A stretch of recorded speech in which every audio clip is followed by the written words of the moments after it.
Olá pessoal, boa tarde. Vamos a mais uma aula. Hoje módulo 14.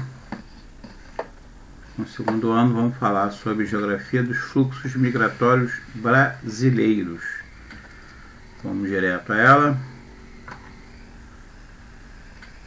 Temos aqui um pequeno texto de introdução, então vocês por favor deem uma lida e vamos direto ao assunto. Já discutido bastante no ano passado os conceitos migratórios, toda aquela questão de migração internacional, de emigrante, imigrante, fatores repulsivos, fatores atrativos. Vamos direto aqui no que diz respeito ao Brasil agora. Nossa nação, então, formada por inúmeros povos completamente diferentes, etnias e culturas.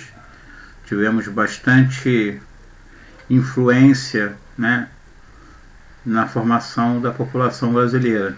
Não esqueçamos que, além dos povos indígenas que já se encontravam aqui, tivemos também participação principalmente aí de europeus e posteriormente da cultura africana no nosso país aqui. Bastante heterogêneo esse processo migratório, como já foi falado lá no módulo 1. Essas migrações acabaram contribuindo aí ao longo desse tempo todo aí, desde o período da colonização até os dias atuais. Então houve intensificação, houve mudança, não só de etnia, mas de intensidade também, que fizeram parte aí da construção dessa nossa identidade nacional. Então logo de cara aqui, período colonial, nós vemos aqui a participação dos portugueses chegando aqui, mas efetivamente em 1500, mas efetivamente ele só passa a ocupar 30 anos depois, em 1530. Então, com o medo que tinha aqui do território recém-descoberto ser invadido por Inglaterra, França e Holanda, isso iniciou a ocupação das terras por parte dos portugueses. E assim, essa foi o principal objetivo da vinda para cá do Martim Afonso de Souza, já que foi ele responsável pelo estabelecimento de núcleos de povoamento no litoral do Nordeste, para definitivamente marcar a presença portuguesa aqui nesse território, porque senão poderia ter invasão. O nosso território, como vocês já estudaram, era ainda dividido pelo Tratado de Tordesilhas, ou seja, Portugal só tinha uma parte, que era a parte litorânea, uma pequena faixa de terras, mas que não era tão pequena assim, já que são terras imensas. E que viraram as chamadas capitanias hereditárias.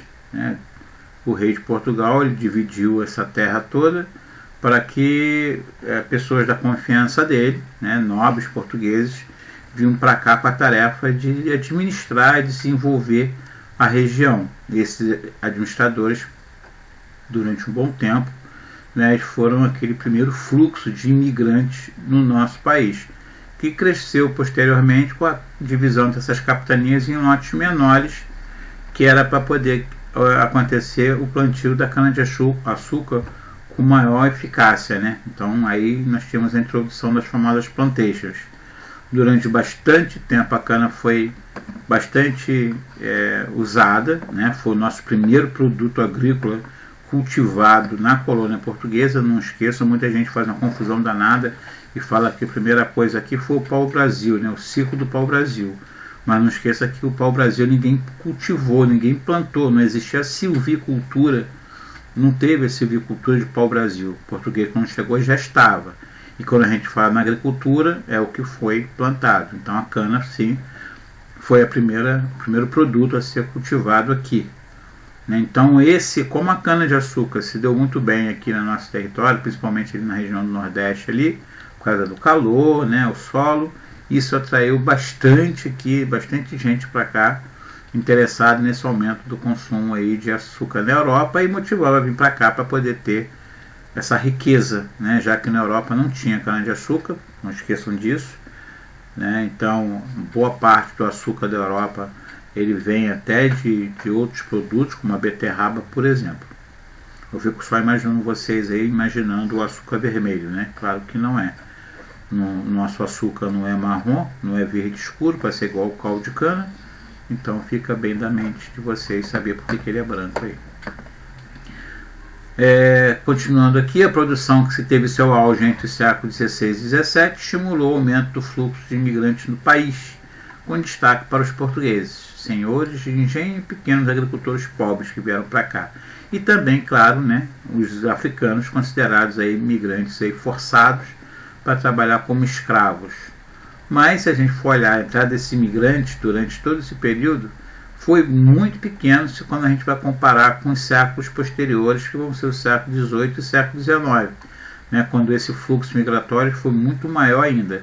Então, o baixo desenvolvimento econômico da colônia, a distância entre a Europa e a América, né, é um dos fatores. Aí associar isso aqui, ó, deixa eu pegar aqui uma setinha para a gente trabalhar aqui que vai ser legal, né? Então, associar isso aqui a um clima quente e úmido, certo? Muitos europeus acabavam não querendo vir para cá. Então, alguns fatores explicavam essa pequena atração que o Brasil tinha na época, tá? Então, clima quente e úmido, né? Você tinha a questão do comércio com as Índias muito mais forte, né? São alguns fatores que explicam. Quando esse comércio com as Índias caírem, aí começa a mudar, tá? E um outro fator também que vai passar a atrair mais gente vai ser isso aqui, ó, a descoberta do ouro na região ali de Minas Gerais. E isso já vai provocar um novo fluxo de imigrantes europeus, principalmente portugueses, claro, imigrantes portugueses, para vir para cá entusiasmados com a possibilidade de chegar e encontrar ouro rapidamente. Não imaginavam logo que seria tão fácil como foi para os espanhóis encontrar ouro no México, por exemplo, mas não foi tão assim. No século XVIII, a descoberta do ouro, então, notadamente em Minas, atraiu esse novo fluxo português. O número de escravos também cresceu à medida que as minas eram exploradas. Então, também não era mais agora a cana-de-açúcar, e sim o ouro, né, como tem uma riqueza maior, fez com que muita gente levasse uma grande quantidade de escravos para dentro da região de Minas Gerais e Mato Grosso, né, mas Minas Gerais principalmente. Isso gerou, então, o ciclo do ouro gerou um rápido crescimento populacional no país. Então a gente percebe aqui, ó, esse salto aqui, quando que ele acontece basicamente. Então tem tudo a ver com isso que a gente falou aqui, né? O gráfico então indica o expressivo crescimento da população ao longo do século XVIII, ou seja, por causa do ouro. Note que a população passou de menos de 500 mil em 1700 para mais de 3 milhões em 1800. Está aqui, ó, de 700 até 1800. Então esse ouro aí foi um fator que provocou essa grande procura, né, pela Europa, pela América, basicamente aqui nas terras do Brasil. Além da entrada de imigrantes estrangeiros, o período aurífero impulsionou também o processo de migrações internas, né, levando pessoas do litoral para dentro do país. Não esqueçam que para a produção, para a exploração do ouro, havia necessidade também de você alimentar essa população que estava lá. Então você vai ter o quê? Muitas pessoas então que se deslocavam da área de cana, né, gado e cultivos alimentares para o centro do país em busca de ouro das minas. Muita gente largou a produção de cana-de-açúcar, ou de criação de gado, ou de cultivos alimentares, para se destacarem, né, dirigirem principalmente para o ouro, que é o que dava mais dinheiro. Simplesmente isso. Século XIX, marcado pelo forte crescimento da imigração no Brasil, não só houve um aumento expressivo das entradas, como também notável diversificação da origem deles. Então, século XIX. Século XIX é o quê? De 1801 até 1900. Né? Então, 1801 a 1900, a gente entra aqui, por exemplo, a chegada, né, da corte portuguesa, a vinda aqui da família real para a região. Então, muita gente vai vir para cá. Então, um fator que explica isso aqui. Então, vamos lá. Século XIX marcado pelo forte crescimento.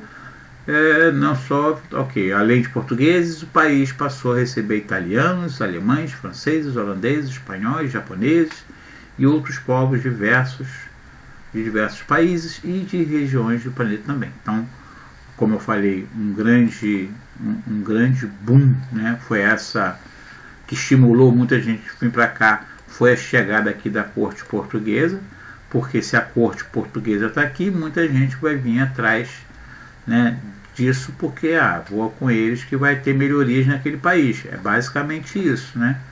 Porque se o rei foi para o Brasil, então vai ter melhorias, então vale a pena eu ir para lá.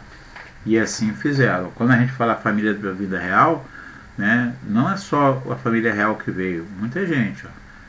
Além da entrada de 15 mil portugueses, olha a família real com 15 mil pessoas. Não era só a família. Então muita gente veio para cá fugindo de possível guerra entre Portugal e a França com as tropas de Napoleão Bonaparte aqui. Então, favorecidos pela política de atração populacional do Império, como a abertura dos portos, investimentos em infraestrutura. Então, muita gente viu que as possibilidades no nosso país aqui iriam crescer absurdamente, né? Com essa facilidade que agora acaba o Pacto Colonial. Não esqueçam, acabando o Pacto Colonial, né, possibilidades de melhorias de infraestrutura, de comércio, faziam no Brasil um excelente local para você sair de uma Europa que já estava começando a ficar cheia, fruto da redução da taxa de mortalidade. Então a população europeia já estava crescendo bastante. Isso foi visto no ano passado também. Após as independências, em 1822, o governo de Dom Pedro I, né, e também de Dom Pedro II iniciaram uma importante política de atração de imigrantes para o país. O objetivo qual era? Ocupar aquelas terras do lado sul. Não esqueçam que eram terras vazias, né, terras com problemas com os nossos irmãos, nossos vizinhos, Argentina, Paraguai, Uruguai. Então tinha que se ocupar para não permitir que houvesse invasão, né, desses países. E também de iniciar uma produção agrícola naquela região. Muitos europeus foram para lá em função do clima, né, foram beneficiados pelo clima e também pela doação de terras, já que o governo brasileiro doou terras para esses agricultores se estabelecerem ali. Então, desse modo, muitas levas de imigrantes aconteceram para uma ocupação. Então, podemos dizer que o sul do Brasil foi uma colônia de povoamento. Por isso que o sul do Brasil se destaca em relação ao restante do país, né?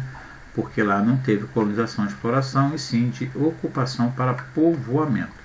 E aí acontece que essas famílias lá passaram a produzir o quê? Pequenas propriedades produzindo uma diversidade, uma pluralidade de produtos, de culturas, diferente das outras regiões que ficou marcado, né, aquele predomínio das plantations visando a exportação. Aqui não. Aqui você vai ver o predomínio de pequenas propriedades, então podemos dizer que foi bem distribuído, bem dividido o sul naquela época, e que a população produzia para eles mesmos, para a subsistência local. Então, claro que o crescimento, o desenvolvimento da região vai pegar por aí. No entanto, o principal fluxo de imigrantes começa a desembarcar no Brasil na segunda metade do século XIX, a partir de 1870. Por quê? Nós temos agora uma grande mudança, nós temos o café. As lavouras de café, principal produto da época, viviam uma grave escassez de mão de obra relacionada à Lei Eusébio de Queiroz. Não esqueçam que a Lei Eusébio de Queiroz é aquela lei que restringe a chegada de escravos, né? É aquela que proíbe o tráfico negreiro. Então, proibindo o tráfico negreiro, como o café era um produto que estava em grande alta naquela época, havia necessidade de trazer mais trabalhadores para poder trabalhar agora. Então, né, a saída foi essa: você substituir a mão de obra escravizada por imigrantes europeus. Isso vai piorar ainda quando em 1888 você não ter mais a escravidão, né, ser abolida na escravidão. Então a necessidade agora vai ser muito maior. Com isso aqui a gente vê, né, o declínio da população escravizada foi só declinando até chegar em 1888 aí. Então a Lei Eusébio de Queiroz, como ela foi em 1850, está aqui, ó, né? Olha como é que ela foi caindo, ó. Ela está antes disso aqui, lógico, né? Então você vê que é a partir dela que ela vai diminuindo, porque não chega mais escravos. E existe um aumento da necessidade, só que a tendência a declinar. Não esqueça que muitos escravos morreram, né? Muitos escravos já foram alforriados antes até do fim da escravidão. Então isso foi só diminuindo a possibilidade de ter mão de obra escravizada. Então, em contrapartida, você vai ter um aumento muito maior da mão de obra europeia chegando aqui. considerando ainda que nessa época a Europa era uma área de repulsão, muita gente saindo de lá, né? E muitos deles viram a possibilidade de vir para os Estados Unidos ou então para o Brasil. Então o Brasil recebeu bastante gente, os Estados Unidos recebeu também bastante gente. Então o principal fator que explica isso, vamos falar mais uma vez, a transição demográfica que já estava acontecendo na Europa, né? A segunda fase da transição demográfica ela começa, que é a redução da taxa de mortalidade, e como a natalidade ainda permanecia com números altos, a população da Europa já estava crescendo bastante. Isso gerou grande crescimento populacional no continente, que aumentou desemprego, pobreza, e muitas dessas pessoas viram no Brasil uma saída, né, para fugir daquela crise lá. Então, não só de crise econômica, mas de diversas outras questões que já estavam acontecendo, reunificação de regiões, né, de cidades, formação de estados nacionais como a Alemanha, como a Itália. Então não foi nada tão simples assim, tão pacífico, né? Teve guerras civis acontecendo lá também, fora de perseguições políticas, religiosas, miséria, doenças, né? Pragas que estavam acontecendo. Os italianos, grande destaque das migrações nesse período, vieram para substituir a mão de obra escravizada nas lavouras ou para trabalhar como colonos. Não esqueça que o colono é aquela pessoa que mora na fazenda e ela planta, e uma boa parte é para o consumo dela, claro, mas uma grande parte é para passar para o dono da fazenda. Então, principalmente no estado, na lavoura de São Paulo e sul do país. Agora, pelo amor de Deus, quem mais chegou aqui nessa época foram os italianos, mas cuidado com pegadinhas de provas que dizem que o maior fluxo de imigrantes foram italianos. Não, foi português. Somente nesse período aqui da época do fim da escravidão é que chegou um grande número de italianos, mas se você for olhar no geral, quem mais veio para cá foram os portugueses, com certeza, tá? O destaque da Itália aqui, dos italianos, é nessa época aí do fim da escravidão. Aqui na imagenzinha aqui de imigrantes trabalhando na colheita do café, ó, dá para você ver o cafezinho aqui dentro dessas peneiras, né? Eles bota aqui, fica jogando para cima, que é para poder separar a folha dos grãos de café. Desculpa. É importante destacar que os imigrantes ocuparam as áreas agrícolas e as áreas urbanas do país, especialmente dos grandes centros do Sudeste. Desempenharam um papel fundamental no processo de industrialização. Não esqueçam que muitos desses italianos que vieram da Europa, italianos, alemães, poloneses, já trabalhavam até em indústria na Europa, coisa que ainda não tinha no Brasil. Então eles foram fundamentais, né, já que eles eram mão de obra qualificada, se você for fazer uma comparação com um trabalhador brasileiro, né? Eles trouxeram o quê? Trouxeram já o conhecimento fabril, né? Conhecimento de trabalhar num processo de produção muito maior que fosse a indústria, enquanto que o nosso trabalhador aqui não tinha essa qualificação. O século XX até a década de 80, então temos mudanças, né? Não esqueça que o século XX começa em 1901 e vai até 2000, então algumas coisas importantíssimas aconteceram, ainda que tiveram bastante ligação com o final do século passado, ou seja, com o final do século XIX. Então vamos lá. Algumas mudanças no final do século XIX, como o fim da escravidão, proclamação da República no ano seguinte, né? Então essa política migratória começou a ganhar uma nova roupagem. Por quê? Porque não podemos esquecer que entrou muitos africanos aqui, né? Então o governo brasileiro tinha um objetivo claro de promover um certo branqueamento. Então fazendo o quê? Estimularam a chegada de brancos europeus e selecionaram mais, né, restringiram, vamos dizer assim, a entradas de pessoas vindos daquela região da Ásia, né, de imigrantes da Ásia, dos chamados amarelos, e também da África. Então a permissão maior foi para europeus e uma restrição para os demais. Então, em 25 de junho de 1890, como vocês veem no material, né, o decreto 528 estabelecia essa certa limitação à entrada de asiáticos e africanos.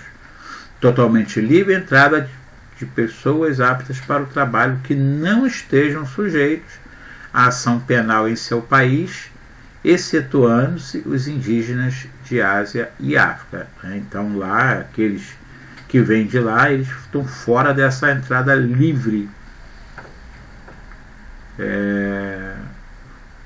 de pessoas que vêm, né? Para estimular a entrada de imigrantes europeus, o governo republicano estabeleceu uma medida que considerava como brasileiro todo estrangeiro que estivesse residindo no Brasil por no mínimo 2 anos. Então, olha só, para a pessoa que está querendo vir para cá, né, e se ela ficar aqui por 2 anos pelo menos, ela vai ser considerada brasileira. Então, automaticamente, o que ele estava querendo com isso? Estimular a vinda dessas pessoas. Né? Se você for para o Brasil e ficar lá, isso é mais importante, ir para o Brasil e ficar, você pode ser considerado brasileiro. E era o que muitos, naquela época, vamos deixar bem claro, naquela época, muitos europeus queriam para cá para ficar definitivo, e não como um estrangeiro. E ele vê agora que ele pode ficar como brasileiro depois de 2 anos, melhor ainda. O propósito era criar um fluxo imigratório perene, ou seja, constante e abundante. Além da entrada de europeus, o fluxo de sírios e turcos também foi expressivo nesse período. Né? Vieram para ocupar aqui e ter esse branqueamento. Então está aqui essa política do branqueamento. Olha aqui como a gente vê nessa imagem clássica, né? Que a gente vê. Isso aqui já caiu até em prova do Enem. Uma família formada por uma mulher negra. Então está aqui, ó, isso aqui é a mãe, que no caso é a avó dessa aqui, né? Então tem aqui a mulher negra, que tem uma filha mestiça, que ao casar com um homem branco, gera um filho branco. Uma família só. Muito bem retratada aqui nessa pintura, né? Uma crítica. Contudo, a proibição da entrada de asiático foi suspensa no início do século XX. Não esqueçam que no início do século XX, 1900 e pouquinho, nós temos uma primeira guerra acontecendo ali, né? Dos asiáticos foi liberado, ficando apenas ali uma restrição para os africanos. Desse modo, as primeiras levas de japoneses começaram a entrar no Brasil fugindo de uma profunda crise alimentar no seu país, provocada pela explosão demográfica. Os imigrantes eram atraídos para a elevada oferta de trabalho nas lavouras de café. Muito japonês veio para cá e foram, por exemplo, não foram nem para a lavoura de café, alguns foram para a região do Pará para plantar pimenta, por exemplo. Por isso que vocês conhecem muito a pimenta do reino, né? A pimenta do reino, quem trouxe foram os japoneses. O reino era o reino oriental. O primeiro navio trazendo japoneses para o Brasil atracou no Porto de Santos em 1908. Dele desembarcaram 151 famílias, cujo destino era a região de São Paulo e do Paraná. Esse foi apenas o início de um dos maiores fluxos de imigrantes na história do Brasil, que foi também dos japoneses. Né? Essa política de atração, não só de japoneses, mas de outros também. Tá? Eu falei japonês aqui, mas de outras etnias. Essa política de atração de imigrantes para trabalhar nos cafezais e promover o branqueamento da população perdurou até a década de 30. O que vai acontecer na década de 30? Nós vamos ter aí em 29 a crise da Bolsa de Valores de Nova York, em 30 nós vamos ter a famosa crise do café. Tá? Então, com a crise, né, com a crise econômica de 30, Getúlio Vargas chega no poder e ele passa a limitar o acesso de estrangeiros no país. Né? O governo de Vargas, reconhecidamente nacionalista, procurou valorizar mais ainda o trabalhador brasileiro em detrimento do estrangeiro. Então são duas coisas que a gente vê aqui. A gente vê uma crise, né, uma crise econômica provocada pela queda da Bolsa de Valores de Nova York, e nós temos aqui o governo de Vargas para dar maior privilégio aos brasileiros. Então vamos restringir quem vem de fora e vamos dar atenção ao brasileiro. Mas tem uma outra coisinha aqui muito forte, que não foi falada, que não está escrito, mas a gente sabe, que eu sei que tem, e vamos passar. Em 1930 nós temos aqui uns Estados Unidos já muito preocupados, né, com o surgimento da União Soviética e com essa questão de quem vem para a América, né, principalmente nesses movimentos migratórios do Brasil, já que estava vindo gente daquela região ali da Europa Oriental, né, nós tivemos muitos ucranianos vindo para cá. A principal medida tomada no período aí foi a criação de lei de cotas, e aí tem muito aí a ver essa questão aí também, né? Segundo a lei de cotas, ela determinava um limite para a entrada de novos imigrantes, de até 2% do número total de estrangeiros aqui. Isso quer dizer o quê? Se você tivesse uma grande quantidade de portugueses, podia vir 2%. Então 2% de muito é muito e 2% de pouco é pouco. Como você tinha um percentual menor de pessoas da Europa Oriental, esses 2%, né, isso seria fundamental, porque também entrar um pequeno número de pessoas dentro da margem de 2%. Então entra muito essa questão também, porque se fosse assim, eles deveriam barrar, né? Não vai entrar ninguém, e não é bem isso. Vocês tinham esse fluxo, então só seria aceito 2% desse total aí, já que se determinada nacionalidade contasse com 50 mil, como está aí, só poderia entrar aí o correspondente a 1.000 pessoas por ano. Era uma forma de você restringir bastante. Isso aí acabou prejudicando quem? Prejudicando quem era o grupo menor. E aí, o grupo menor, no caso ali, foi aquele que entrou por último, que foram os asiáticos. Né? Para eles, a restrição foi maior, acabou sendo maior para eles ali. Os fluxos oriundos da Europa já eram menores nesse período. O outro objetivo da lei de cotas era restringir a entrada de africanos, ainda pautada nas ideias, né, de melhoramento da raça lá. Durante a Segunda Guerra Mundial, as medidas repressivas e imigração ganharam outros contornos. Tá? Vão ser outras etnias que vão ser colocadas em foco. Então vamos lá. No conflito, o Brasil se colocou ao lado das potências aliadas, né? Então o Brasil não fez parte das potências do eixo, nós lutamos contra as potências do eixo, não esqueçam, na Segunda Guerra Mundial, e consequentemente imigrantes vindo dessas regiões passaram a ter mais dificuldade. Vindo da onde? Da Alemanha, da Itália e do Japão. Né? Existem relatos que muitos alemães que vieram para cá fugindo dos horrores da guerra foram hostilizados no Brasil. Cara, a gente não pode achar que todo mundo é igual, né? Todos os alemães, vamos achar que todos os alemães, todos os japoneses, todos os italianos eram a favor da guerra, claro que não. Tanto que meteram o pé de lá. Com o fim da guerra, o Brasil passa a receber um novo fluxo de imigrantes, o de refugiados de guerra. Indivíduos que fugiram da devastação do continente europeu, onde perderam familiares, casa e emprego. Viram no Brasil uma oportunidade de recomeçar a vida. Antigos fluxos de imigrantes retomaram a rota brasileira, portugueses, espanhóis e italianos. Até a imigração japonesa, proibida durante a guerra, foi retomada. O gráfico mostra muito bem, né, o que aconteceu nesse período aí, antes da guerra e depois da guerra. Então nós temos aqui, ó, né, nesse período aqui, um período de guerra, certo? Um pré-guerra e um pós-guerra. Então, depois da guerra, nós estamos falando aqui, ó, onde está aqui o mouse, você vê que o crescimento acontece, né? Bastante vertiginoso. Tem uma queda, então temos aqui, ó, uma crise do café, 1930, está aqui, uma queda. Aí temos aqui o momento mais baixo, então estamos falando de conflito aqui, o início da guerra, primeiro, segundo, terceiro ano, e aí depois não, depois você tem essa influência maior aqui. Então essa oscilação aqui, ó, de 30 até 60, essa queda, você tem dois fatores.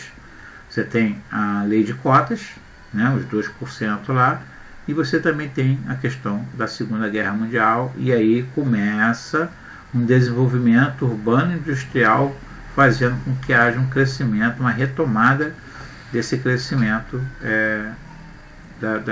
da política imigratória aqui. O crescente fluxo de imigrantes ao longo da década de 40 e 50 é explicado ainda pela intensificação de processos de industrialização e urbanização que o Brasil atravessava, esse crescimento aqui. A maior oferta de empregos atraiu novos fluxos migratórios, como de coreanos, chineses e latino-americanos, que se tornaram figuras presentes nas grandes cidades brasileiras. Esse abrupto crescimento econômico causado na época do milagre econômico, né, isso também contribuiu para que houvesse uma maior entrada aqui de imigrantes, querendo participar desse momento que estava muito boa a economia do Brasil. Né. Os estrangeiros que no século anterior chegavam ao país para trabalhar na lavoura, agora vinham também para trabalhar nas vagas de comércio, de serviços, na indústria, que o Brasil estava agora, né, em plena época de desenvolvimento. Com o fim do milagre, então estamos falando aqui dos anos 70, e aí vamos ter uma retração bastante forte da vinda aqui desses imigrantes. Década de 80 e 90, os índices de imigração sempre foram superiores aos de imigração, de saída, mas desde o período colonial, né? No entanto, durante a década de 80, não esqueça que a década de 80 foi considerada a década perdida, né? Antes nós temos um milagre econômico que atraiu muita gente. Não, nós vamos ter agora uma década perdida, que é crise, né? A década de 80 toda praticamente foi a época de crise, que fez com que muita gente deixasse o país buscando melhores condições de vida no exterior. Então isso aí aumentou consideravelmente o número de pessoas que saíram, né? Então esse número de pessoas saíram ultrapassou o número de pessoas que chegavam, ou seja, o saldo migratório começou a ficar negativo. Conforme já estudamos lá no módulo 9, a década de 80 então foi a década perdida, como está aqui. O Brasil viveu uma das piores crises de sua história, que nós já estudamos isso aí direto, tá? Principais destinos desses imigrantes brasileiros, ou seja, os principais destinos de imigração, de chegada do brasileiro, foi Estados Unidos, né, provocado aqui pelo crescimento econômico aqui nessa época aqui, por causa daquela política neoliberal toda, né, que foi iniciada após o fim aí após a crise do petróleo, o estado de bem-estar social, né, enorme oferta de empregos que os Estados Unidos oferecia, né, aquela possibilidade de você viver no centro do consumo mundial. Isso aí era até hoje, né? Até hoje, né, tem muita gente ainda que tem isso, mas não tão forte como naquela época. Hoje nós temos aí uma política nos Estados Unidos que é mais perigosa, nós temos uma política muito restritiva à imigração com o presidente Donald Trump, e aí isso restringe, mas muita gente ainda tem esse sonho de morar nos Estados Unidos por causa dessa possibilidade de viver o American Way of Life, né, o estilo de vida americano aí. Assim como diversos imigrantes de tudo quanto é parte do mundo que ir para lá, né? Brasileiros ocupavam majoritariamente trabalhos considerados pouco qualificados com baixo salário, como é qualquer um que vai para lá. No entanto, tem aquela questão, né? Você vai trabalhar como garçom nos Estados Unidos. E o que faz você trabalhar como garçom nos Estados Unidos e não quer trabalhar aqui? Uma simples coisinha chamada moeda forte, né? O dólar. Então, muita gente vai para lá, trabalha mesmo, e muita gente aqui não sabe nem que a pessoa está trabalhando lá, tem isso também.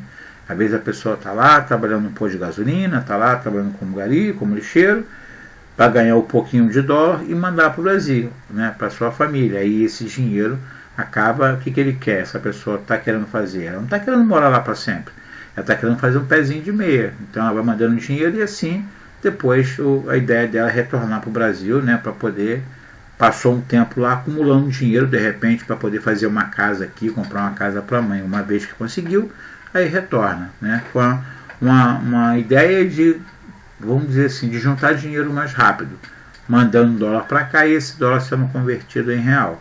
Não esqueçam que nesse momento o real está uma maravilha, né, para a pessoa que está lá fora. O Brasil está um país muito convidativo para você gastar dinheiro aqui, porque a moeda brasileira está muito desvalorizada. Lembra disso. Outro destino, né, de busca de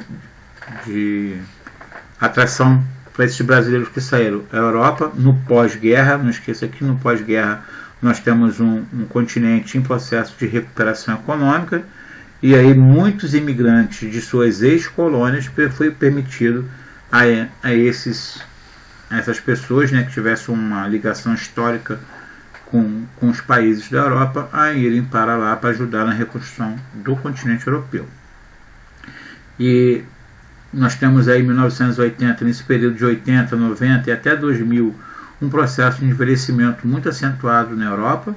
Não esqueça que a taxa de natalidade despencou muito, a qualidade de vida melhorou, então você tem aí um processo de declínio populacional, tá? Uma taxa de natalidade bem baixa, ou seja, não está tendo uma reposição, né, da mesma forma que as pessoas morrem. Não é que a taxa de mortalidade está alta, é que as pessoas têm que morrer, simples. né? Você tem uma população muito idosa na Europa. E aí você tem um problema. Você tem uma população idosa, com poucas pessoas jovens, como é que você vai pagar a aposentadoria desse povo todo? E aí, nessa época aí, também explica aí a forte atração que a Europa proporcionou em cima dessas pessoas aí. Então, muita gente saiu do Brasil e foram para onde, né? Para onde tinha a ligação cultural.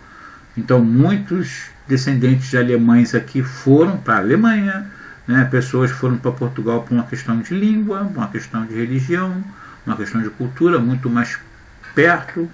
Itália, muitos descendentes italianos aqui, eu mesmo sou descendente italiano, meu nome é italiano, Tusi, né? Na verdade o Tusi deveria ser com 2 E's e um I, que é o nome da minha família na Europa. Mas aí como é que nós chegamos a um Tusi com Z e com a letra E? Basicamente por causa de agentes de cartório, né? A pessoa chegava lá, quero registrar não sei o que, Tusi. A pessoa escrevia como ela ouvia, Tuzi, T-U-Z-E.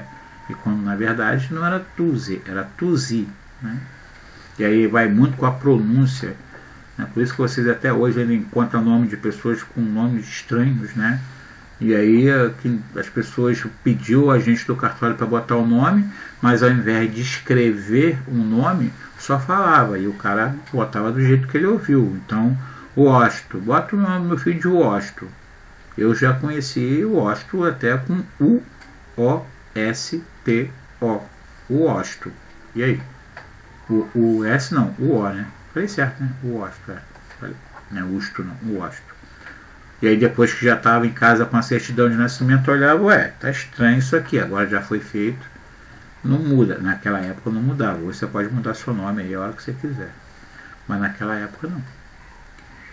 Japão também. Né? Então o Japão também recebeu grande quantidade de descendentes, né? Então por causa também dessa questão aí dessa população que envelheceu e não tendo tantos filhos assim, muitos imigrantes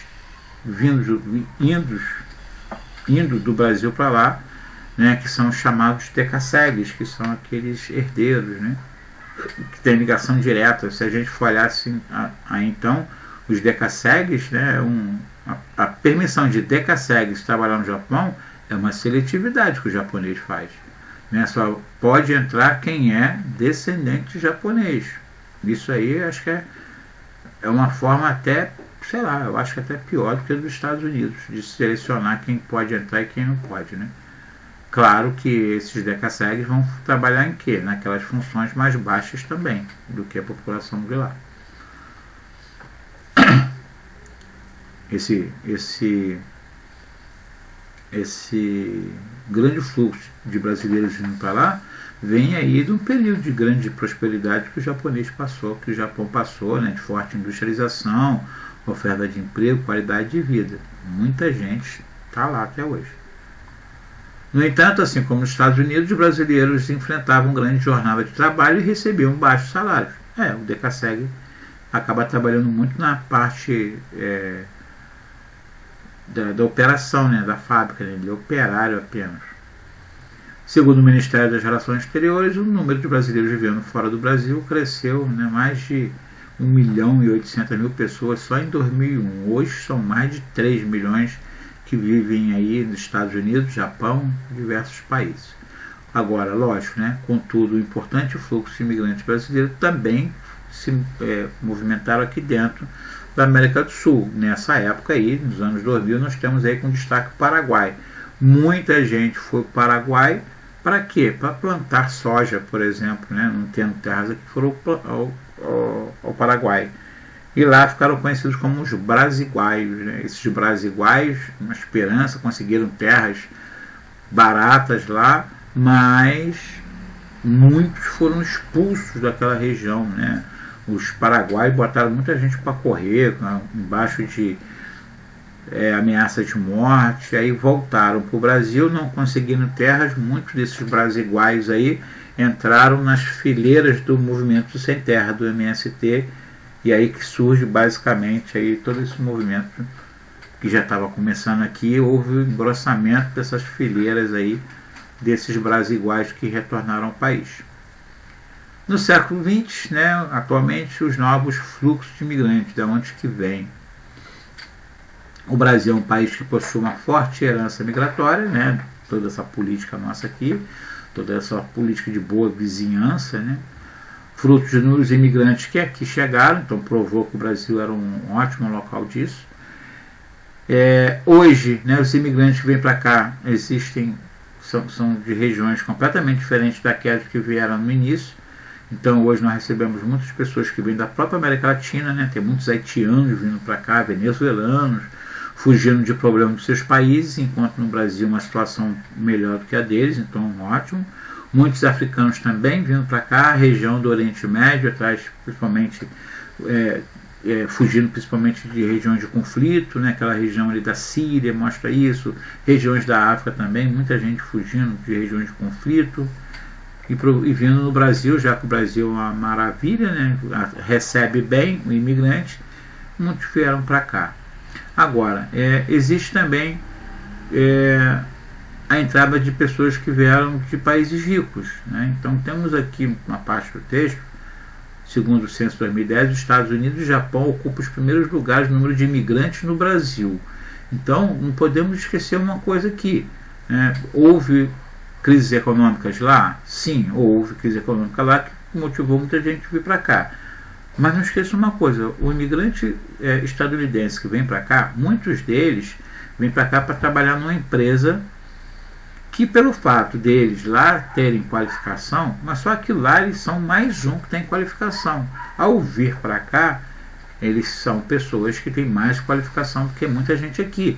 Então essas pessoas conseguem um emprego aqui e como ganham, geralmente trabalham em empresas estrangeiras que estão aqui, eles têm um padrão, um salário alto, e que esse salário alto nos Estados Unidos não é um salário alto, mas ele é um salário alto para os padrões no Brasil.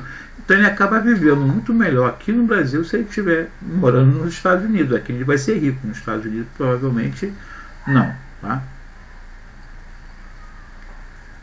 Então o número de norte-americanos que veio no Brasil cresceu quase 70% entre 2000 e 2010. Por causa de quê? Por causa daquela crise que teve lá em 2008, motivada lá pela bolha, né, imobiliária lá, que levou muita gente até perder seus empregos. E como o Brasil estava num período muito bom da economia, né, no início, metade do ano 2000 até o início, primeira metade da década de 2010, né, dos anos 2010, mais ou menos por aí. Então isso motivou muita gente a vir para cá, né? A crise nossa aqui, ela começa basicamente finalzinho de 2015 para cá, que piora, mas até a primeira metade de 2015, o Brasil estava num crescimento absurdo, né? Principalmente, não esqueçam, em função daquela descoberta do pré-sal, que a gente sabe o que deu aquilo, né? No caso do Japão, o histórico da imigração desde o início do século passado favoreceu a entrada recente de pessoas, já que a adaptação hoje é muito mais fácil. Sim, hoje é diferente, né? Hoje não tem mais preconceito contra o japonês aqui no Brasil. Naquela primeira leva teve, né? Porque o Japão entrou na guerra, aquela questão toda. Hoje não, hoje já está bem tranquilo.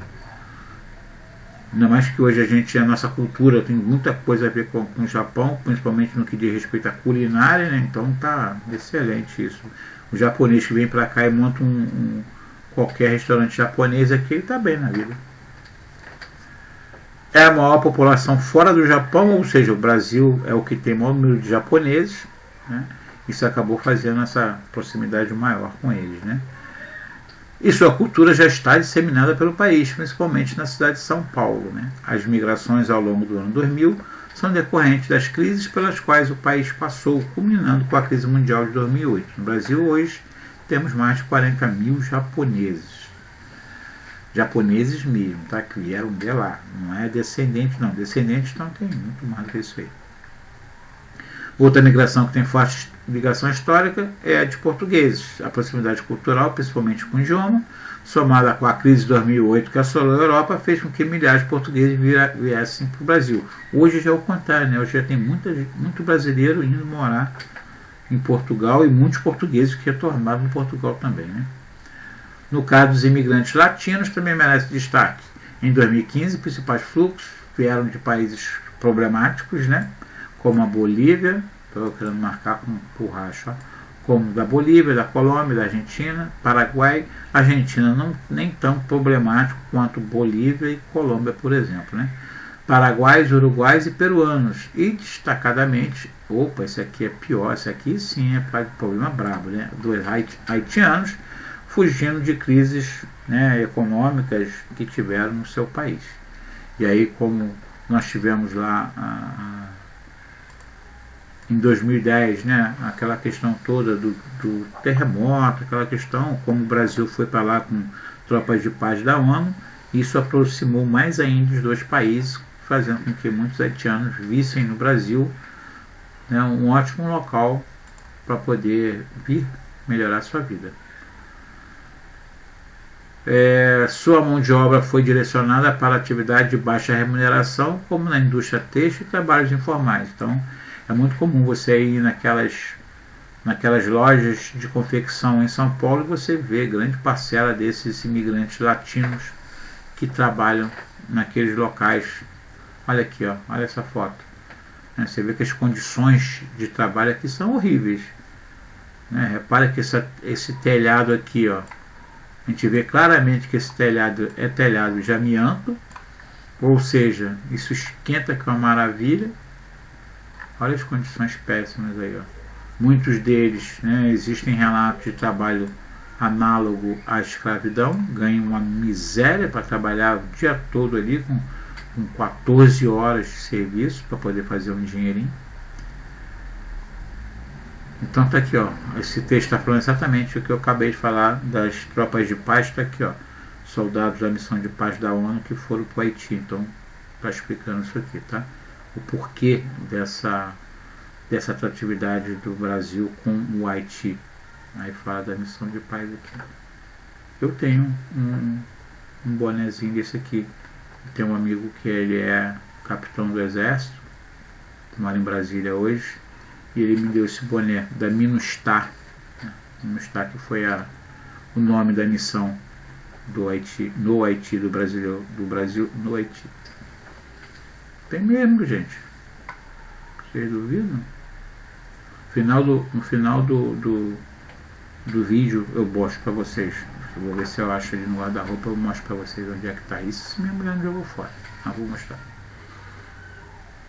O que mais aqui? Outro importante grupo é o de imigrantes africanos, representados principalmente por angolanos, cabo-verdianos, moçambicanos, ou seja, né, todas aqui são países que falam o português. Isso facilitou bastante a adaptação deles aqui, não esqueçam disso.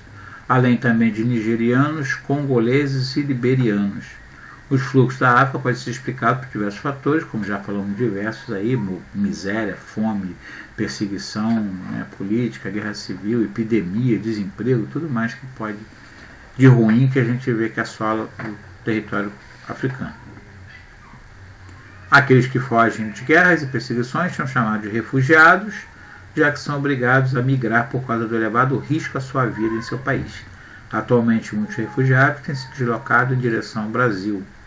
E aí tem tudo a ver aqui sobre a condição do que é refugiado, né? Toda aquela pessoa que, devido a fundados temores de ser perseguida por motivo de raça, religião, nacionalidade, pertença a determinado grupo social, de opiniões políticas, se encontre fora do país de sua nacionalidade, não possa, ou por causa de dito temores, não queira valer-se da proteção do seu país. Então aí isso vai ser considerado como refugiado, né? Então o Brasil, ele já acolheu muitos refugiados. Agora, uma coisa que a gente não pode esquecer, o porquê que o Brasil, né, ele acolheu esse monte de gente vindo da Síria, de Angola, Colômbia.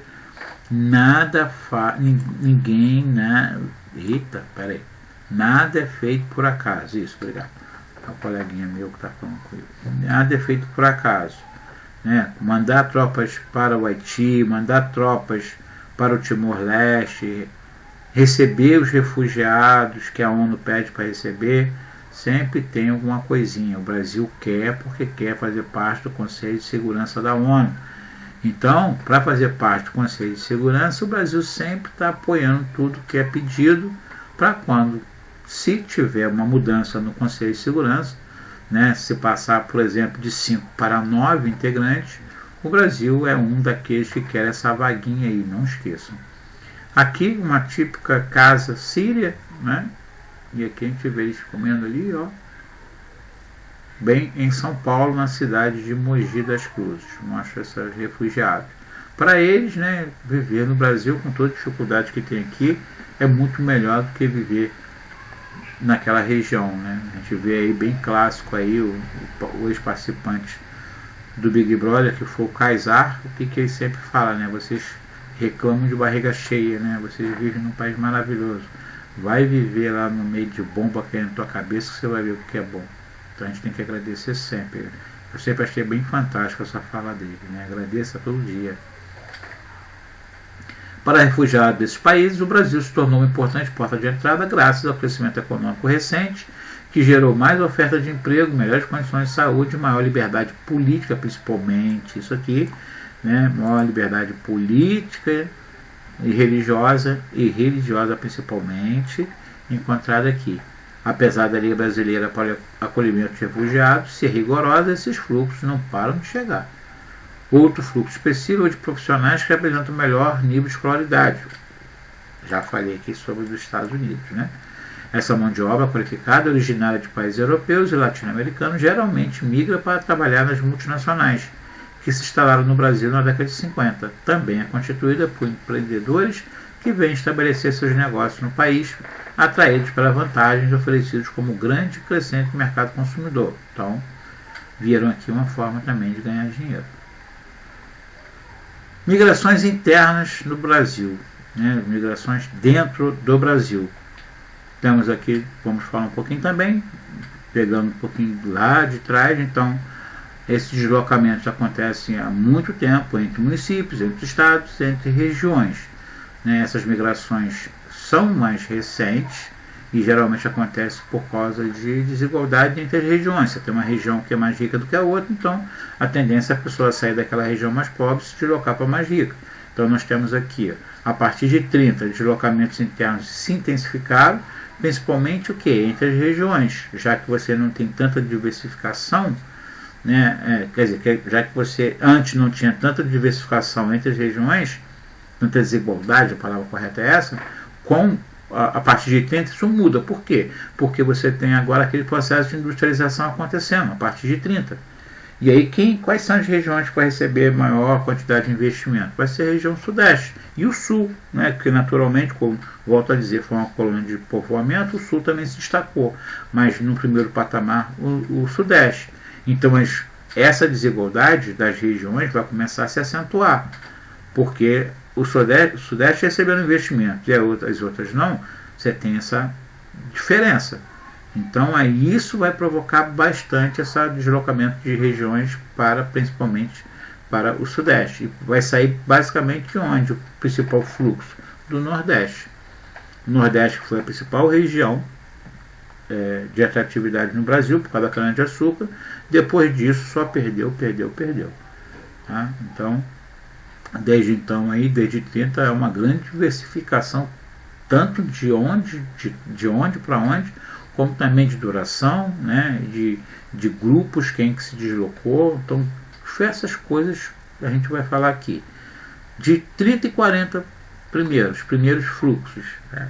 Então, 30, nós temos muitas regiões ali, se a gente for olhar um pouquinho antes, né, os primeiros fluxos basicamente era a fuga de africano que saía da senzala, que fugia, ou dos índios que saíram da região do litoral e entraram para dentro do país, fugindo, né, das perseguições. Isso era o que era na época. Tá? E depois aí nós temos uma questão de 30, que é a outra questão, né, que a gente vai falar aqui agora. Ó. As movimentações internas dos bandeirantes, então ainda um pouco mais atrás, não pode ser considerada migração, pois se tratava de expedições exploratórias, então não houve aí. sem que houvesse fixação do território. Com o avançar dos séculos, outros deslocamentos foram observados pelo país, sobretudo no século XVIII. No século XVIII nós estamos falando do quê? Nós estamos falando de ouro em Minas Gerais. Então, ouro em Minas Gerais, houve deslocamento de pessoas em direção a Minas Gerais. Então, está relacionado ao fluxo da mineração. Então, aqui mostra muito bem que, né, os bandeirantes aqui, ó, que a entrada, a chegada desses diversos povos, principalmente de portugueses que foram adentrando o território brasileiro.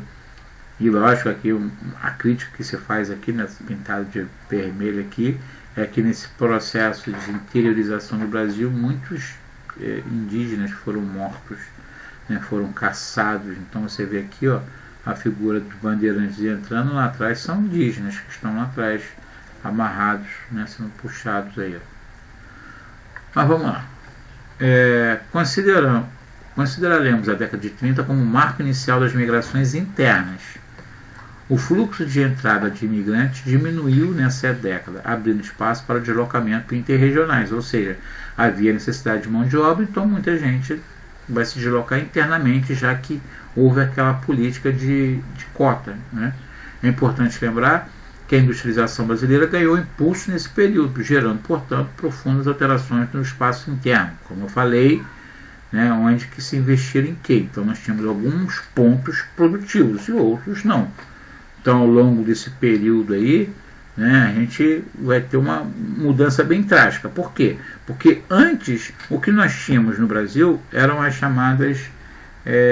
os chamados arquipélagos econômicos, ou ilha de prosperidade, ou ilhas produtivas, como está aqui no texto. Ou seja, eram pontos isolados de crescimento econômico acontecendo. Então você tinha a borracha na Amazônia, você tinha o ouro em Minas Gerais, você tinha algodão, cana-de-açúcar no Nordeste, você tinha o café no Sudeste, você tinha produção de carne no Sul. Então eram pontos de prosperidade. Mas você não tinha uma ligação, né, alguma coisa que integrasse todas as regiões. Eram os pontos de prosperidade. Mas que com a industrialização, isso vai provocar uma mudança. Porque agora os governos vão se preparar para integrar o país. Então, isso foi bastante forte, né? Essa mudança aí. Se você tinha, antes da indústria, uma migração, né? Uma chegada dos europeus, com essa mudança, isso não vai ter mais. O principal produto produzido antes era para o mercado externo. O café lá que os europeus vieram que era para o mercado externo. Então você não tinha um mercado consumidor forte no Brasil para que esses produtos pudessem deslocar dentro do Brasil. Então nós tínhamos uma infraestrutura de transporte muito deficitária. Por quê? Porque esses transportes, essas linhas férreas, por exemplo, só ligavam o interior ao litoral, e daqui ia para a Europa. Mas não tinha ligação das regiões no Brasil por estradas, de uma região para outra região. Era só de uma região litoral, e não de uma região outra região. Entendeu? Não tinha essa integração. Então a principal produção do período colonial visava basicamente o mercado externo. Então você não tinha uma infraestrutura que ligasse as zonas produtoras a outras zonas produtoras, mais ou menos assim, que integrasse o território nacional. O que tinha era muito fraquinho. Volto a dizer, a malha de transporte era basicamente para atender o interior até o litoral do mercado externo.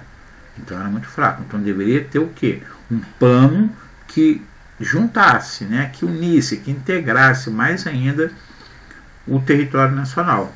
Sim, tinha que ser importante integrar com o litoral, mas também tinha que integrar as diversas regiões do país, provocar essa integração. Então olha aqui, ó, bem clássico isso aqui, ó. O que a gente pode ver aqui? Cara, isso aqui parece veias, não parece? Olha só, interior, litoral. Caramba, tinha que ter uma maior, né, uma concentração, uma ligação maior, cortando, integrando Eu vejo claramente, existe um livro do Eduardo Galeano, que o nome do livro é As Veias Abertas da América Latina, né? Do quanto essas veias abertas da América Latina nos reflete, né? O que? Como se fosse o sangue saindo, né? Nossas riquezas indo embora, alguma coisa nesse sentido assim. Tá? Então deveria, porque aqui, olha só, a produção colonial tinha como destino principal o mercado externo. Assim, a pouca infraestrutura existente ligava as zonas produtoras aos portos, integrando o território de forma incipiente, ou seja, muito fraca, não tinha essa integração. No mapa a seguir, podemos observar o plano ferroviário de 56. Observe a concentração de rede no litoral. Essa característica dificultava a integração entre as regiões do país. Sim, o litoral muito bem servido, mas o interior do país não tem. Vargas rompeu o processo de isolamento regional a partir de uma série de ações que estimularam os fluxos internos do país, internos de pessoas. Um importante deslocamento nesse período ocorreu após a entrada do Brasil na Segunda Guerra Mundial, quando um enorme número de pessoas migrou para a Amazônia para extrair látex, num episódio que ficou conhecido como a Batalha da Borracha, que envolveu o Japão e os Estados Unidos. O Japão controlava quase a totalidade de látex mundial. Sim, então essa região aqui vai conhecer um crescimento, porque como eram os japoneses que forneciam borracha para os Estados Unidos, e os Estados Unidos entrou em guerra com o Japão, o que os Estados Unidos vai fazer? Vai continuar comprando borracha do japonês? Claro que não.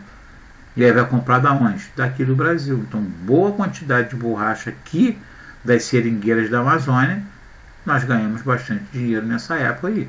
Nós mandamos muita coisa para lá. Então, foi nessa época que o Brasil ganhou bastante. Agora, lógico, depois que acabar a guerra, isso vai mudar, né? Porque aí Japão e Estados Unidos passam a ser amiguinhos de novo. Então, nosso látex, nossa borracha vai embora. Então, qual era o nosso papel aqui? Né? Já que nós estávamos do lado dos Estados Unidos ajudou o Brasil e nós colocamos as nossas seringueiras à disposição para a borracha que fosse necessária para os Estados Unidos. Então está aqui, o governo brasileiro encontrou nesse episódio uma boa oportunidade comercial. A premissa era simples, uma vez que o sertão nordestino atravessava uma grave seca na época, muitas pessoas largariam essa região da miséria e iam trabalhar na Amazônia. Isso para o governo brasileiro foi bom, né? Com isso o Estado garantiria a oferta de látex para os Estados Unidos. Uma coisa ajudou a outra, né? O Brasil ajudou aquela população que estava passando por dificuldades no Nordeste, mandou eles ir para a Amazônia para fazer a coleta do látex, né? Para poder mandar para os Estados Unidos. Assim, entre 41 e 42, aproximadamente 60 mil pessoas oriundas do Nordeste migraram para a Amazônia. Desse total, cerca de 20 mil morreram em função, né, daquele problema todo de viver na floresta, de doenças, mas ajudou. Apesar dos fluxos interregionais entre Norte e Nordeste, o principal fluxo migratório durante o governo foi da área rural para a área urbana. A concentração do poderio econômico e de empreendimentos no Sudeste atraiu a população do campo para a cidade. O grande destaque foi o deslocamento de nordestinos para o Sudeste. Então, o Nordeste sempre foi a região que mais colocou gente para fora, né? A região repulsora. Então, a região Sudeste acabou exercendo esse papel centralizadora, né? Polarizadora, e as outras regiões, principalmente o Nordeste, ela passou a ser aquela região conhecida como periferia, né? De lá saiu bastante e profundo, um grande e profundo êxodo rural em direção às cidades aí. Então isso aqui é a imagem de rodoviária. Então lá, 50 a 70, o êxodo rural e a expansão da fronteira agrícola. Então nós temos uma mudança, nós temos já Juscelino Kubitschek chegando ao poder nesta época, né? Então o Juscelino JK, ele é aquele presidente que colocou o Brasil num outro patamar da indústria, né? A internacionalização da indústria, o processo período de internacionalização da indústria. Então implementou uma política aqui muito forte de chegada de empresas, né? De abertura de estradas, visando a interiorização do território, queria provocar essa integração nacional, tanto da região centro-oeste, também da região norte, que eram regiões mais isoladas. Não é à toa que Brasília vai ser construída, vai ser inaugurada bem no centro do país, para poder atingir esse objetivo dele, que era da integração, e esse projeto seguiu em diante, entrou também pelo regime militar. Agora, cada vez mais, né, os polos industriais na região sudeste crescendo, provocando essa maior desigualdade regional no que diz respeito à indústria, né? Então, foi mais intensificado, porque esse montão de estrada que foi aberto só ajudou mais ainda aquelas pessoas que moravam no interior a vir para a região sudeste aí, principalmente por causa dessa melhoria da infraestrutura, né? A chegada de ônibus. Imagina bem, o número de ônibus vai aumentar bastante na década de 50 aí, porque muitas empresas vieram para cá. Isso possibilitou mais ainda para o nordestino poder se migrar, né? Nesse mesmo período, o campo brasileiro experimentava a Revolução Verde, ou seja, né, toda aquela questão de maquinário, né, botando muita gente para fora da fazenda. Isso acabou intensificando mais ainda o deslocamento dessas áreas rurais para as áreas urbanas do país. E basicamente, né, a gente vai ver uma grande diferença dos países ricos, que nos países ricos as pessoas saíam da área rural para a área urbana da mesma cidade. No Brasil não, saíram da área rural de uma cidade e iam para onde? Para Rio de Janeiro, para São Paulo, para Belo Horizonte, para Vitória. Ou seja, pouquíssimas cidades receberam pessoas do campo de outras cidades. Então, essa distribuição foi completamente desigual. Temos aqui então bem esse número, né, essas duas linhas que mostram esse êxodo rural. A linha azul mostra o crescimento da população urbana, enquanto que a linha amarela da população rural. Então nós temos aqui no período 60 a 70, esse meio do caminho, como sendo a inversão, né? Então o Brasil passa a ser urbano. Além do fluxo rural, outros fluxos migratórios se destacaram no período, sobretudo a partir do avanço da fronteira agrícola. Então muita gente daquela região sul do Brasil, com o avanço da mecanização, né, a concentração de terras, muita gente acabou partindo para a região centro-oeste para poder plantar lá. E o governo brasileiro até facilitou bastante isso para reduzir o número de conflitos que já estava acontecendo no sul, né, as pressões do sul aí. Então está aqui, ó, nesse contexto podemos destacar o fluxo de sulistas para a região centro-oeste, exatamente o que eu acabei de falar. Então esse grupo eram quem? Pessoas, pequenos proprietários que não tinham como competir com os grandes proprietários, né? Então aquelas que tinham pequenas fazendas, os minifúndios. O que é o minifúndio? É aquela fazenda que você não consegue nem atender a sua necessidade básica, né? Você tem mais até que ir trabalhar numa outra fazenda para você complementar, já que o minifúndio ele é menor do que o módulo rural. O módulo rural é a menor área em que você consegue plantar para atender a sua necessidade, sua e da sua família. Mas se você tem uma fazendinha, você tem uma propriedade que você não consegue atender, você ainda tem que trabalhar fora, então nem módulo rural você tem um minifúndio. Você não consegue plantar para satisfazer a sua necessidade, então você tem que trabalhar numa outra fazenda.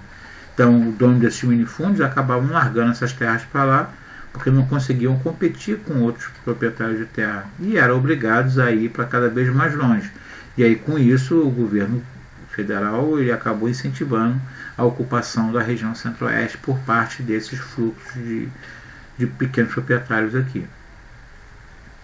A construção de Brasília, como eu falei, né, ela estimulou também o deslocamento populacional de muitas regiões, muitas pessoas de outras regiões para ir para lá, principalmente para ajudar na construção de Brasília, como foi o caso dos nordestinos que foram para lá e eles recebiam o nome de candango, né? Os candangos eram os nordestinos que foram trabalhar na construção de Brasília. De 80 a 2000, os novos fluxos de migrações intra-regionais, ou seja, não é mais interregionais, é dentro da própria região.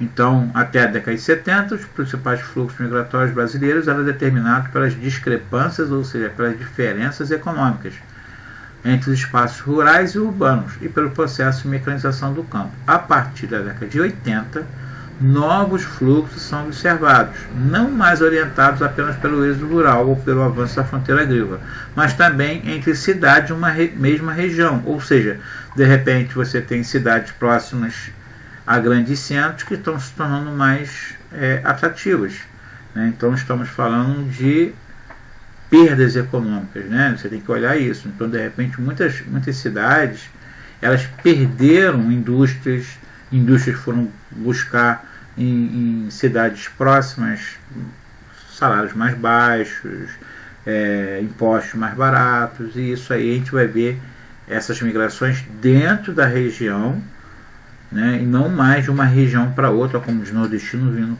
para cá, por exemplo. O próprio Nordeste é uma, né? Você vê um litoral nordestino que se desenvolveu bastante, muitas indústrias se estabeleceram lá. Então, como é que eu vejo esse intra-regional?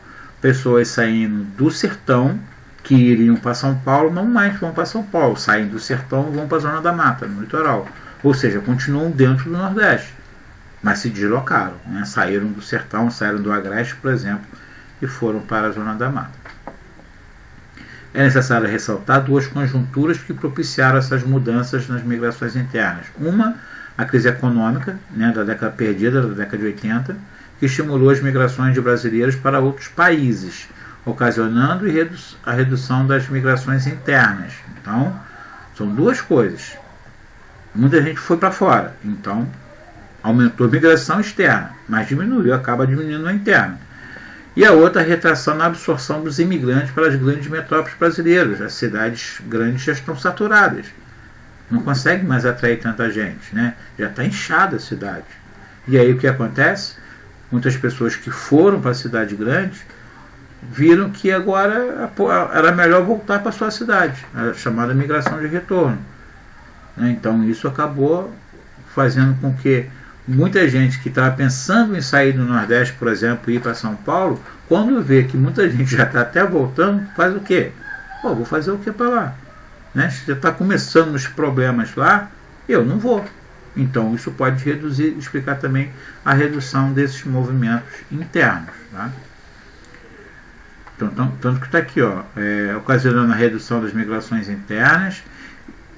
Aqui que eu queria falar. E a retração na absorção de imigrantes para as grandes metrópoles brasileiras, graças ao inchaço urbano, e a redução nos postos de trabalho. Então, muitas pessoas que estavam no Nordeste falaram assim, vou para a cidade grande. Quando percebe que na cidade grande, né, já não está maravilha como estava antes, que mais você vê é problema de violência, de congestionamento, e aí a pessoa prefere ficar no seu cantinho, cuidar da sua roça, sei lá. Né, isso explica também. Nesse sentido, os fluxos migratórios de outras regiões do país para o Sudeste diminuíram ao longo do período por causa do processo de desconcentração urbana-industrial observado nas regiões metropolitanas, notadamente São Paulo e Rio, ou seja, muitas indústrias saíram de São Paulo e do Rio de Janeiro e se deslocaram, ou foram para cidades próximas do Rio de Janeiro e São Paulo, ou foram até para outras regiões, como acabei de falar, o Nordeste recebeu muitas empresas. Então, algumas delas até que saíram de São Paulo foram para lá. E isso explica o porquê que muita gente não sai do sertão e vai para São Paulo, sai do sertão e vai para o litoral do Nordeste. Por quê? Porque recebeu também indústrias provenientes da região Sudeste. As grandes cidades, que receberam intensos fluxos migratórios nas décadas anteriores, começaram a apresentar problemas decorrentes da concentração urbana. Quem? São Paulo e Rio. Como alto custo solo, hipertrofia do setor terciário, ou seja, está cheio de trabalhador informal, né, favelização, trânsito caótico, aumento da violência, a poluição, entre outros. Esses problemas tornaram as grandes aglomerações urbanas do país áreas de repulsão industrial e populacional também. Como consequência desse processo, as cidades médias localizadas majoritariamente próximo as grandes metrópoles começaram a receber grandes contingentes populacionais. Estamos falando de quem? Guapi, Magé, Teresópolis, Nova Iguaçu. Muita gente saiu da área do central e foi buscar cidades na região metropolitana. Temos aqui uma cidade que você vê que claramente isso aqui é uma cidade que já está bem ocupada, mas reparem, né? Isso aqui não é uma cidade grande. Poxa, Fábio, como é que não é? É fácil. Quer ver como é que é fácil? Vou tentar abrir aqui. Isso aqui é a cidade mineira de Betim. Vamos ver se a gente consegue encontrar isso que eu estou falando aqui. Ó. Vamos até Betim, em Minas Gerais. Vamos dar uma olhadinha em Betim do alto. Vamos ver o que a gente encontra de diferente para exemplificar o que eu estou falando.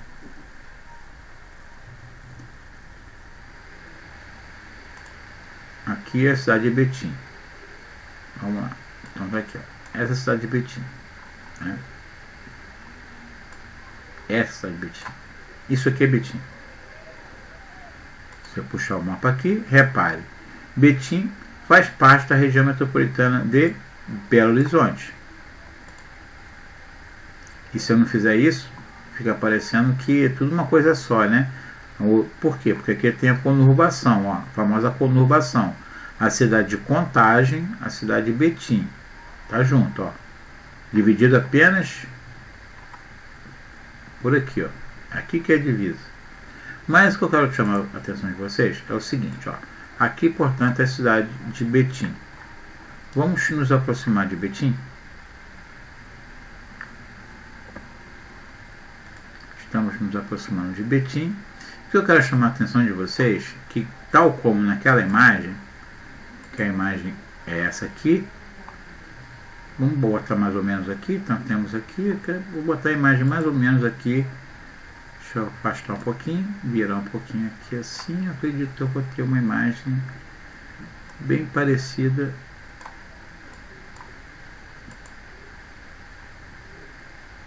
Esse é bem parecido não, mas é mais ou menos isso aqui, ó.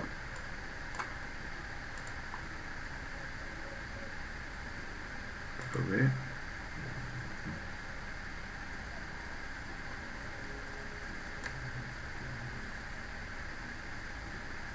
Porque essa estrada, isso aqui é isso aqui, não é? É isso aqui. Ah, não importa, não importa. O que eu quero mostrar para vocês é o seguinte, ó.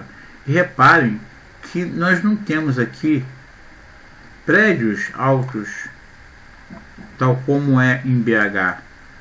Isso aqui são bairros residenciais. Você não tem a loucura, por exemplo, que se eu vier aqui para Belo Horizonte, olha a diferença que é. Olha a cidade de BH para a cidade de Betim, que você vê ainda espaços bem vazios. Então, claramente a gente percebe que essa cidade, né, como vou botar aqui agora para o texto aqui, a gente recebe que essa região aqui, ela cresceu há pouco tempo. Você ainda não tem ainda uma especulação imobiliária para você ter prédios altos. Muita gente veio da cidade de Betim, veio daqui, veio da capital mineira, cidade de Betim não, cidade de Belo Horizonte, e ocupando esses espaços mais afastados, tá? Da região metropolitana. E aí o que você tem? Você tem uma cidade aqui colada à região metropolitana e que essas regiões é que estão crescendo, a área do entorno.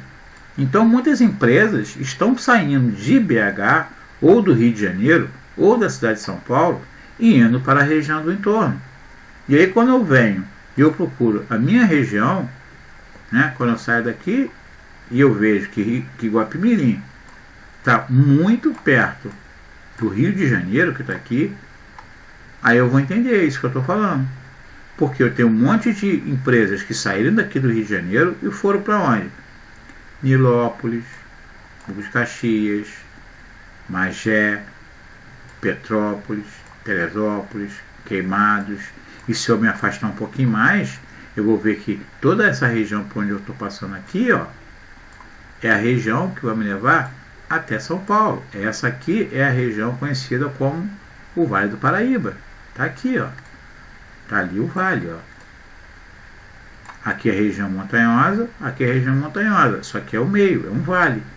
O Vale do Paraíba, ele está no meio, certo? Das duas principais regiões metropolitanas do Brasil, tanto de São Paulo quanto do Rio de Janeiro. Então, há de se entender que essas cidades que estão aqui, às margens da rodovia Presidente Dutra, são cidades espetaculares para quem está a fim de fugir da loucura de grandes centros como São Paulo, como Rio de Janeiro.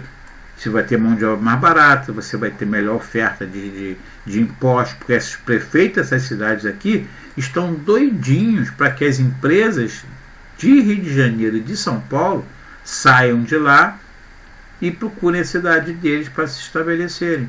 É a famosa guerra fiscal, a famosa guerra dos lugares, fazendo com que essas cidades médias aqui tenham um crescimento maior. Não é que ela tenha mais pessoas, pelo amor de Deus, não é isso, mas o crescimento populacional dela, a taxa de crescimento é superior das cidades grandes. Esse crescimento aí. Além disso, muitas empresas deslocaram suas unidades para essas cidades, como eu expliquei, fugindo de altos custos e dos problemas metropolitanos. Outro fator que fomentou a taxa de transferência foi a promulgação da Constituição de 88, que deu aos municípios maior autonomia de cobrança de impostos. Acabei de explicar sobre o que? Sobre a famosa guerra fiscal, ou também como é conhecida, guerra dos lugares, né? Que são aquelas municipalidades ou estado também que oferecem melhores vantagens fiscais para essas indústrias se estabelecerem lá. E com isso o que vai ter? A desconcentração industrial, né? Que estimula cada vez mais a migração de pessoas para essas cidades médias. Se você vê, você mora numa cidade grande, cheia de problemas, e se você vê que tem indústrias que estão procurando cidades pequenas, mais afastadas, para se estabelecer, olha que maravilha, você vai poder sair, né? Você vai continuar tendo seu emprego e de repente você vai ter uma qualidade de vida melhor, porque você não está morando mais naquele centro ali. E aqui fala também sobre a migração de retorno, que é outro importante movimento, né, que aconteceu, impulsionado por essas crises econômicas, que é a migração de retorno, que muita gente, né, acabaram fugindo dos grandes centros, né, e que acabou repelindo essas populações, cansados de tentar melhorar de vida, não melhoraram e voltaram para suas regiões. E uma coisa que eu sempre falo, em alguns casos a pessoa volta até melhor. Por quê? Imagina bem uma pessoa que trabalhou num hotel, num grande hotel de São Paulo, do Rio de Janeiro. A pessoa era camareira. No hotel era uma das profissões mais baixas. Mas essa camareira, ela acabava tendo acesso a todos os serviços no hotel e ela via como é que era o andamento do hotel. Quando ela volta para sua casa lá no Nordeste, ela pode muito bem voltar a trabalhar num hotel do Nordeste, ela vai ter uma qualificação excelente. Por quê? Porque ela via todo o serviço, como é que funcionava num grande hotel de São Paulo, por exemplo. E aí ela volta para sua cidade com uma qualificação bem melhor do que aquelas pessoas que trabalham lá. E ela pode até melhorar o salário dela voltando para casa, que é esse movimento de retorno aqui, né, que a gente conhece com esse nome. Então, muitos estados do Nordeste tiveram a melhoria. Então, aquelas regiões que antes elas repulsaram a população, agora, muito pelo contrário, elas estão servindo na área de atração, tá? Possibilitando muitas pessoas a voltarem para a sua região. Aqui no finalzinho fala isso, ó, quer ver? A melhoria dos serviços públicos e recentes processos de transferência de renda são alguns fatores explicativos para essa nova configuração dos movimentos migratórios internos do país. Observe o gráfico a seguir, podemos constatar que o fluxo de pessoas se deslocando entre regiões Nordeste e Sudeste se inverteu no período de 95 e 2005, quando houve diminuição do número de pessoas deixando o estado nordestino e um significativo movimento de retorno para a região. A partir de 2005, observa que os fluxos migratórios em direção à região sudeste voltaram a aumentar. Então, você tem um vai e vem, né? Você tem período de crise e período de retração. Então, aqui, ó, do sudeste para o nordeste, muita gente aqui já a partir de 95, então crise econômica aqui, foram, e aí diminuiu, tá? Não é que está voltando, não, isso aqui diminuiu aquela intensidade. E de nordeste para sudeste é o contrário, ó, diminuiu. E aí depois houve um aquecimento em 2005. Então alguma coisa, né, acontecendo aqui no Sudeste. Pelo ano aqui, eu posso estar vendo possibilidade de crescimento das regiões aqui. Por causa da descoberta de pré-sal, houve uma melhoria econômica, né, abertura de postos de trabalho na região Sudeste. Tem diversos fatores que podem estar explicando isso aí. Né, muita gente vê atrás de possibilidade de emprego. Nós temos aí uma Copa do Mundo, né, uma Copa do Mundo não, perdão. Nós temos aqui movimentos de infraestrutura na região, principalmente a região do Rio de Janeiro, em que gerou muito emprego, né, naquela época, principalmente aí de reformas urbanas. E aí você tem um crescimento econômico, né? Como eu falei antes, o crescimento econômico nosso, a gente entra aí com o governo Lula e que vai até mais ou menos 2015. Então, o que a gente percebe aí? A gente vê esse crescimento nessa taxa de Nordeste para o Sudeste em função desse crescimento, reaquecimento, vamos dizer assim, um reaquecimento da economia. Aqui a gente vê uma queda e aqui um reaquecimento dela, fazendo com que, mais uma vez, então esses movimentos migratórios eles ficam nesse sobe e desce, não vai ter um movimento único, né? Então, dependendo da conjuntura econômica nacional, é o que faz com que as pessoas decidam de onde ir, para onde ir e da onde vir também. Valeu? A aula de hoje fica por aqui. A todos aí um bom dia. Não esqueçam que está chegando um descansozinho pra gente, né? Dia 27 aí, a semaninha que a gente vai ter de recesso. Então temos aula na semana que vem ainda, depois uma paradinha. E daqui a pouco eu mostro pra vocês o bonezinho aí. Valeu, rapaziada. Um abraço, fica com Deus e valeu. Tô de volta, como falei pra vocês. Tá aqui, ó, o bonezinho que eu ganhei, tá vendo? Minustar, escrito aqui na frente, acho que dá pra ler daí, né? O exército do EB. E foi esse aqui, do meu amigo Paulo Pinheiro, capitão Paulo Pinheiro, que eu guardo com carinho, né? Valeu, abraço galera, abraço, tchau, fui.